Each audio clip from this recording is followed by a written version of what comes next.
né? Depois vão passando as outras, mas passo a palavra então ao Rafael Santiago Lima, que é coordenador de estudos de atividades fiscais Receita Federal. Seja bem-vindo.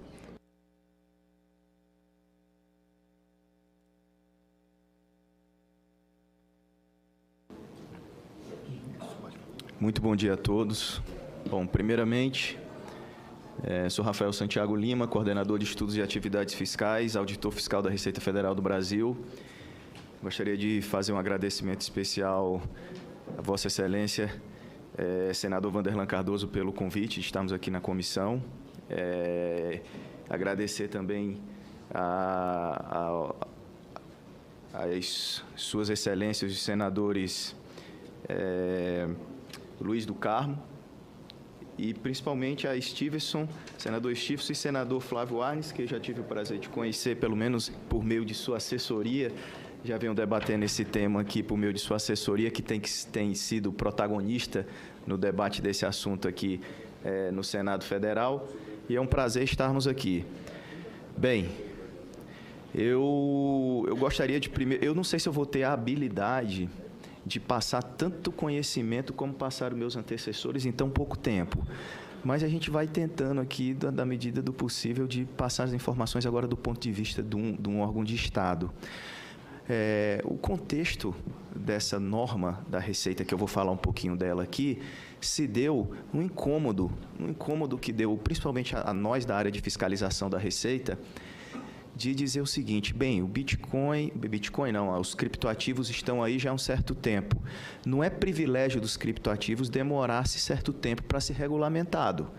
É só os senhores voltarem um tempo atrás aí e lembrarem dos cartões de crédito, lembrarem de outros produtos que eram inovadores à época, que demoraram décadas para serem regulamentados. Então, isso não é um privilégio de criptoativo. Então, estamos no momento correto, estamos fazendo um procedimento, só que aquilo estava começando a incomodar o fato de nenhum órgão de Estado estar fazendo alguma coisa relacionada ao tema. E nós fazemos parte aí do esforço nacional de combate à corrupção e lavagem de dinheiro, a ENCLA, né, que é conduzida ali no Ministério da Justiça, e vimos que muito se debatia, muito se tentava chegar a conceitos já bem definidos, etc., coisa que nem no mundo tem. Hoje você vê o que só aqui nessa reunião nós já falamos em moeda virtual, criptomoeda, e agora eu vou falar de criptoativo. Ou seja, nem a definição de nome certo se tem. A gente sabe o que é. E temos alguns conceitos básicos. Mas a Receita Federal decidiu, então, começar esse processo regulamentar dentro da competência da Receita, que é da verificação da conformidade tributária. Porque, é claro, nós na Receita a gente pensa primeiro em quê? Dá para cobrar tributo isso aqui? Tem tributo em cima disso aqui? Tem tributação? E, na verdade, é óbvio que tem tributo. Isso não é um mercado à parte que está fora, e eu espero que a pergunta que chegou do ouvinte em falar da crítica da liberdade não se esteja se referindo ao fato de não pagar tributo.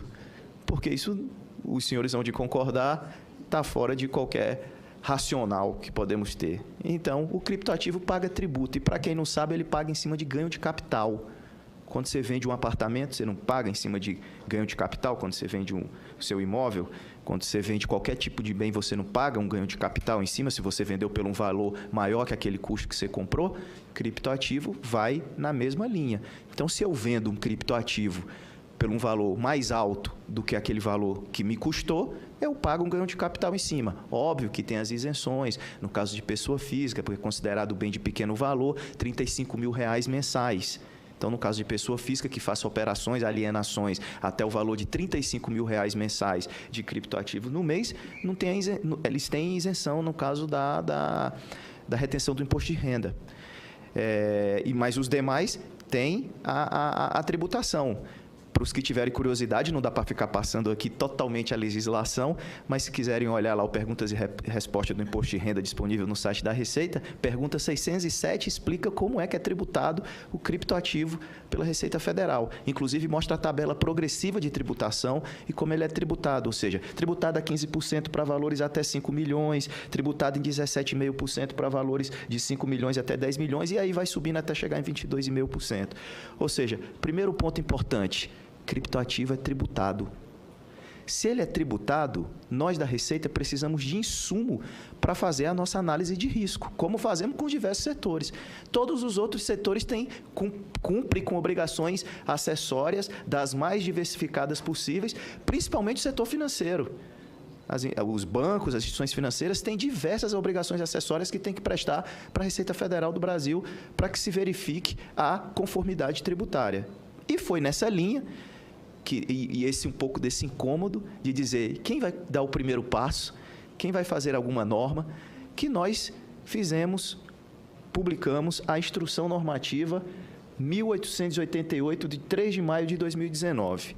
Antes disso, eu gostaria de dizer aqui e agradecer já o apoio das entidades aqui, que estão, meus pares aqui na mesa, que participaram de forma intensa da elaboração dessa norma, contribuindo desde a consulta pública que foi feita em novembro do ano passado, ou seja, nós já vemos debatendo esse assunto dentro da Receita desde o ano passado. Em novembro do ano passado foi colocado em consulta pública. Recebemos mais de 30 formulários sugerindo mudanças na minuta de N que nós tínhamos colocado dentro da instrução normativa, principalmente as de vocês, a das entidades, porque principalmente para elucidar os conceitos por trás desse produto relativamente novo. Perfeito? Então, o que ela traz? Primeiro conceito que ela traz é o conceito de criptoativo, e aqui muito importante a participação das entidades. Isso daqui, eu não tenho vergonha nenhuma de dizer que foi um Ctrl+C, Ctrl+V dos formulários de sugestões que as entidades fizeram, porque faz todo sentido para elucidar o conceito. Que diz, o criptoativo é uma representação digital de valor denominada em sua própria unidade de conta, cujo preço pode ser expresso em moeda soberana local estrangeira, e aqui eu vou chamar a atenção, por isso que aqui está em vermelho ali. Transacionado eletronicamente com a utilização de criptografia e de tecnologia de registros distribuídos, como foi falado aqui no blockchain, que pode ser utilizado como forma de investimento, instrumento de transferência de valores ou acesso a serviços, e que não constitui moeda de curso legal. Isso foi determinação do Banco Central do Brasil, que colocasse isso de forma clara. Não constitui moeda de curso legal. Perfeito. O que eu quero chamar a atenção aqui é, logo que essa norma foi publicada, nós recebemos diversas dúvidas relacionadas a alguns setores, como, por exemplo, o setor de milhagens. Por exemplo, nós estamos representados aqui nesse conceito, etc, etc. Então, a gente chamou a atenção deles no seguinte ponto. Veja que nós estamos falando de transacionado eletronicamente com utilização de criptografia e de tecnologia de registros distribuídos. Não quer dizer que no futuro a gente também não queira saber também informações desse setor envolvendo a questão de milhagens. Mas aqui é o primeiro ponto que eu quero chamar a atenção, que para efeitos da norma tributária, que é uma obrigação tributária acessória, nós estamos falando em criptoativo transacionado eletronicamente com a utilização de criptografia e de tecnologia de registros distribuídos. E aí nós definimos também o que é uma exchange de criptoativos. E aqui tem outra coisa interessante. A primeira definição foi nós que fizemos e fizemos da seguinte forma. É uma pessoa jurídica, ainda que não financeira, que oferece serviços referentes a operações realizadas com criptoativos, inclusive intermediação, negociação, custódia, que já foi falado aqui pelos caros amigos, e que pode aceitar quaisquer meios de pagamento, inclusive outros criptoativos.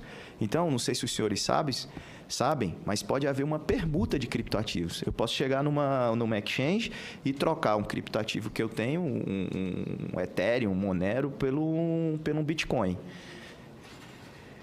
Aí, embaixo, a gente colocou num parágrafo, inclui-se no conceito de intermediação de operações realizadas com criptoativos a disponibilização de ambientes para a realização das operações de compra e venda de criptoativos realizada entre os próprios usuários de seu serviço. E isso aqui eu estava brincando com eles antes de entrar, se me permitem, antes de entrar na reunião, isso daqui eu copiei dos contratos de serviço das 10 maiores exchanges do Brasil. Porque Porque é isso que as 10 maiores exchanges do Brasil dizem que fazem. Elas dizem, eu não compro e eu não vendo. O que eu faço é uma intermediação. Eu ofereço uma plataforma digital para que meus clientes compram e vendam entre eles. Então, isso é um ponto importante também destacar. E isso está incluído no conceito de exchange de criptoativos para efeitos. Eu acho isso um ponto importante no caso de elaboração de qualquer marco regulatório feito aqui por esta casa. Então, fica aí, quem que vai entregar a informação para a Receita Federal? E aí tem um ponto crucial que eu gostaria de desmistificar, porque eu dei muita confusão na publicação da instrução normativa, mas aqui é o momento ideal para nós desmistificarmos isso. Quem é o principal foco da nossa obrigação acessória? São eles, são as exchanges de criptoativos. Mas, claro, que tem duas outras hipóteses que eu preciso receber diretamente de uma pessoa física ou jurídica. Quais são? É quando a pessoa física ou jurídica utiliza uma exchange que está localizada no exterior, porque eu não tenho como pedir da exchange que está no exterior. Bom, não tenho como pedir entre aspas, porque no futuro nós vamos lançar a mão dos acordos de troca de informações tributários para tentar informações deles também. Aqui já estou antecipando um assunto mais relacionado à prática da fiscalização. E também quando as operações forem realizadas sem a utilização de exchange. Porque, ao contrário do que muitas pessoas pensam, a operação de venda e compra de criptoativo pode ser realizada sem a intermediação de uma exchange. Tá ok? Então, como é que vai ser, então? É assim, ó. Quem me entrega a informação? Qualquer um de nós aqui que quiser fazermos investimentos utilizando uma exchange brasileira. Nós não temos preocupação nenhuma em mandar dado para a Receita, porque quem mandará o dado para a Receita será as exchanges. Agora, se nós fizermos aqui no nosso, que a gente chamou ali no nosso balcão de negócios, aqui entre eu e você, sem passar pela exchange, aí quem tem que informar somos nós dois. E se nós utilizarmos uma exchange que está no exterior, quem tem que informar também é esse residente ou domiciliado no Brasil para a Receita Federal. Então, nós entendemos que o principal foco da obrigação acessória, inicialmente, são as exchanges de criptoativos domiciliadas no Brasil. Eu espero que esse ponto tenha ficado bem claro, porque isso criou uma certa confusão no início da publicação da norma. Bom, tem um valor. No caso previsto no inciso 2, ou seja, inciso 2 do caput, as informações deverão ser prestadas sempre que o valor mensal das operações isolado ou conjuntamente ultrapassar R$30 mil. Aí tem gente que fala para mim assim, 30 mil, por que não botou 35? 35 é o limite da isenção lá para a pessoa física, etc. É porque não tem correlação com a isenção lá do imposto de renda pessoa física. 30 mil é um valor razoável, proporcional, para não pegarmos valores também irrisórios no primeiro momento. Nós estamos iniciando uma regulamentação. Então, se você fez uma operação sem passar por uma exchange brasileira ou utilizando uma exchange no exterior, você só vai informar se o valor da operação ultrapassar, obviamente, gente, a soma das operações do mês, né? Porque senão eu vou fazer um monte de operaçãozinha menor do que... Eu faço várias operações de 29 mil que no final dá um valor astronômico. Não, é a soma dos valores das operações no mês. É ultrapassar em 30 mil, aí é que eu informo. Se não ultrapassar os 30 mil, eu não informo. É uma questão proporcional para no início não estar recebendo também qualquer informação pequena de valor irrelevante de início. Então, esse limite não é aplicado para as exchanges. Elas vão me mandar até um centavo que tiver lá na operação, elas vão mandar para a Receita. Mas quem não operar com exchange ou que operar com exchange no exterior vai ter essa limitação. Quais são as operações que são informadas? Aqui é outro pedaço que precisa ser desmistificado. Isso daqui foi tirado do Código Civil, vocês sabem que isso é formas da mudança da propriedade, mudança da posse, etc. Pode ser que a exchange não faça 4 desse tipo de operação, mas está lá previsto. Mas pode ser que uma pessoa física faça algumas delas, como, por exemplo, a dação em pagamento. Muita gente fala em pagamento. Porque eu faço pagamento. Na verdade, ele está fazendo uma dação em pagamento. Porque se ele estivesse fazendo um pagamento, ele estava usando reais. Que reais é custo forçado da moeda. Nós vivemos num país que tem custo forçado da moeda.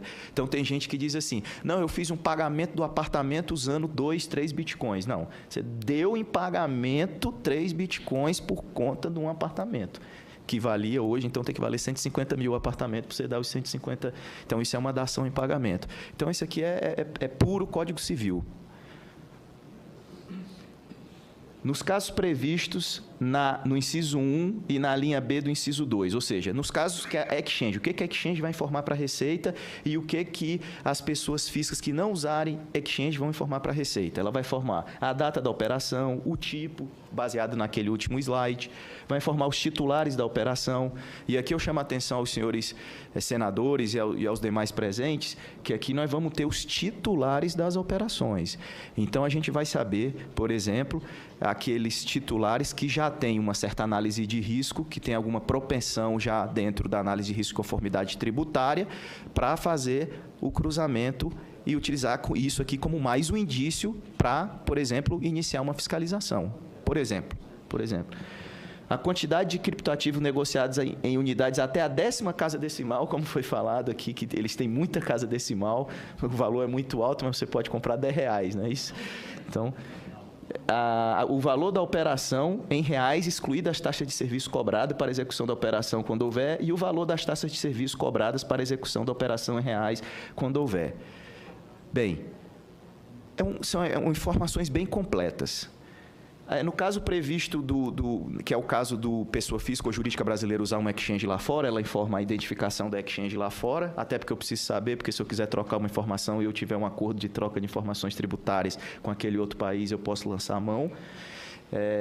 O tipo de operação, os criptoativos usados na operação, a quantidade de criptoativos negociados em unidades até a 10ª casa decimal, o valor da operação em reais e o valor das taxas de serviço cobrados. Agora, esse slide eu gostaria de chamar a atenção dos senhores, porque tem a ver, inclusive, com o chamado para essa audiência pública. Nós exigimos, inclusive, concordando com as exchanges e etc., que era necessário formar um padrão mínimo de diligência devida, o que a gente chama nos bancos de due diligence, que é o conheça seu cliente, que é o... Tudo bem, aqui nós temos representantes das maiores exchanges do Brasil, mas nós também temos exchanges pequenininhas que ainda não têm padrões tão, digamos assim, adequados a essa questão do conheça seu cliente e da diligência devida. Então, nós criamos aqui que as informações devem conter a identificação dos titulares da operação, incluir nome, nacionalidade, domicílio fiscal, endereço, CPF, CNPJ ou o número de identificação fiscal no caso do exterior, que é, no caso de um cliente deles ser um não residente, ele pedir lá na fichinha dele que ele informe o NIF, que é o número de identificação fiscal, que é o Tax Identification Number, que a gente chama lá do país dele de domicílio. Quando houver o nome empresarial e demais informações cadastrais. Então, percebam que a norma ela acaba por trazer uma padronização mínima que caracteriza uma diligência devida mais adequada em relação à exchange e seus clientes, o que traz uma segurança não só para os clientes. Eles podem até no primeiro momento dizer, mas vocês estão muito burocráticos, pedindo muita informação, mas por outro lado, eles sabem que essas informações estão sendo passadas para um órgão de Estado e que vocês já estão sendo enxergados por um órgão de Estado, que traz uma certeza maior e uma segurança maior de saber que vocês têm, pelo menos, o aval de um acompanhamento de um órgão de Estado ali com vocês. Eu estou falando aqui para o caso das exchanges. Ainda é informado em relação ao 31 de dezembro de cada ano, essa é uma informação anual que é informada só em janeiro, relativa ao dezembro do ano anterior, o saldo de moedas fiduciárias em reais, porque eu não sei se os senhores sabem, mas eu posso pegar aqui meus criptoativos em dezembro e dizer assim, eu vou vender, uma ordem de venda, deixo lá em reais e não comprei nada. Deixei o dinheiro lá dentro em reais. Posso comprar só em janeiro ou fevereiro, dependendo do prazo que eu tiver, e eu mantenho lá o valor em reais. Então, isso é importante a gente saber, até por uma questão também de variação patrimonial. O saldo de cada espécie de criptoativos e o custo que é declarado. A gente sabe isso, as exchanges ficaram muito preocupadas no início isso com a gente, mas isso é um custo declarado. A gente sabe que a responsabilidade da exchange é só pedir. É um custo declarado pelos os clientes em relação àquele criptoativo que ela levou, porque existe isso. Eu posso transferir meu criptoativo de uma exchange para outra, e para várias, e etc. E ele pode dizer, o custo disso daqui foi tanto. E é lógico que os senhores devem saber que a gente pede o custo justamente para ter um indicativo do ganho de capital.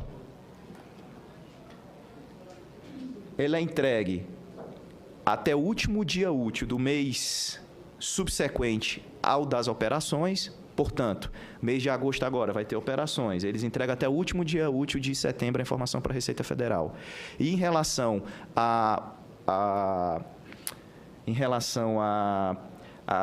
informação anual, ela entrega até o último dia útil do mês de janeiro, relativa ao 31 de dezembro do ano anterior.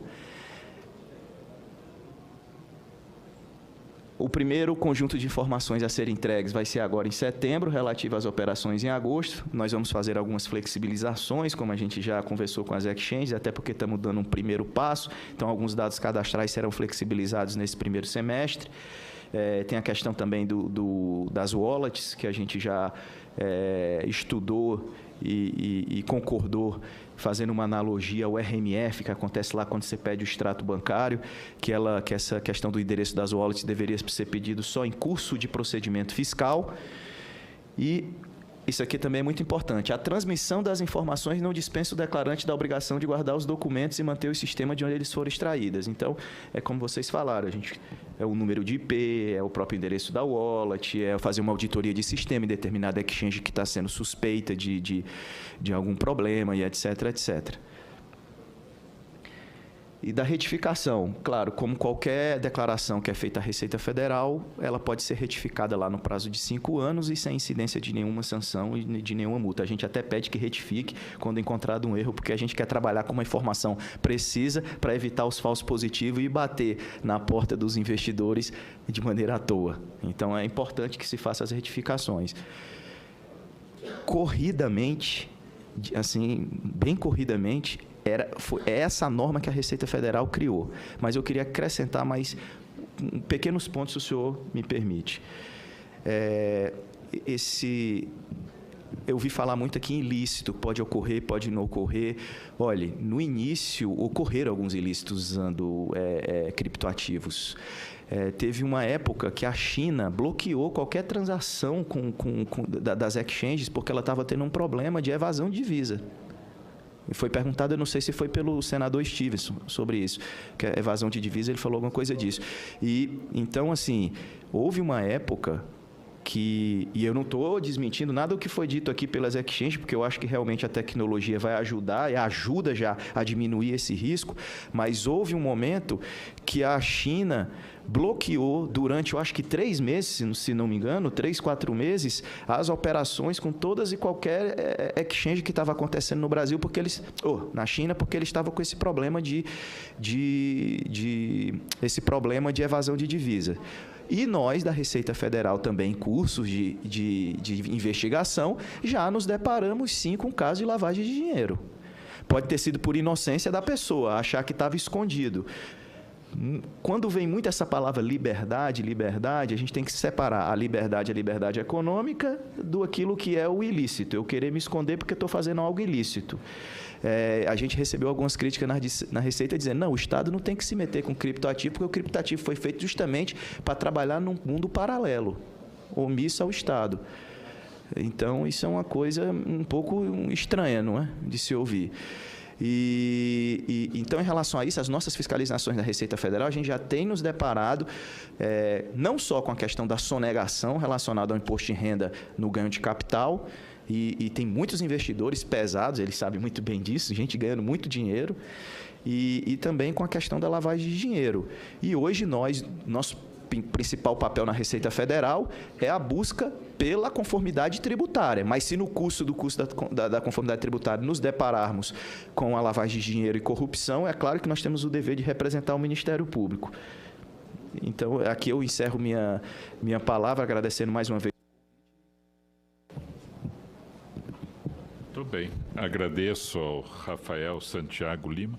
Só quero enaltecer a qualidade da apresentação, sabe? Parabéns, né? Muito boa, assim como do Fernando Furlan e também da Natália Garcia. E como foi feito na Receita, que dentro do Congresso a gente pretende também fazer isto a várias mãos para atender, de fato, as necessidades. Mas parabéns, né? Apreciei sobremaneira.